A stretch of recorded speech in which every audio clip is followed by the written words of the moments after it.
हार जीत जो है वो खेल का हिस्सा है और यही खेल के उसूल है, इसी को जो है सबने फॉलो करना है। दोनों टीम ने एट द एंड बड़ा अच्छा गेम ऑफ फुटबॉल खेला, इन्होंने क्राउड के दिल जो है वो जीत लिए और बिलाखिर सेमीफाइनल के लिए एट द एंड यहाँ पे क्वालिफाई किया है। इस मैच में लास्ट पे यहाँ पर अफगान क्लब चमन की टीम ने congratulation to all the management, congratulation to all the staff, congratulation to Afghan club Chaman and hard luck,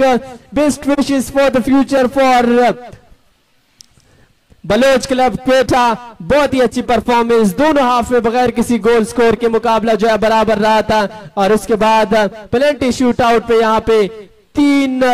जो है वो 1 से मैच में कामयाबी हासिल करके इस टूर्नामेंट के सेमीफाइनल राउंड में पहुंच गए हैं और नकीब को जो है यहाँ पे कंधों पे उठाया है, उनको रिस्पेक्ट दे रहे हैं यहाँ पर तमाम तरफे। Why not, he deserve it, क्योंकि जिस अंदाज से नकीब ने जो है दिल जीत लिए तमाम तर तमाशाइयों के, वो इसी के हकदार है और बड़ी अच्छी परफॉर्मेंस यहाँ पर देखने को मिली है दोनों टीम्स की जानिब से। एट द एंड रिजल्ट जो है वो अफगान क्लब चमन के हाथ में आया और अफगान क्लब चमन ने इस टूर्नामेंट के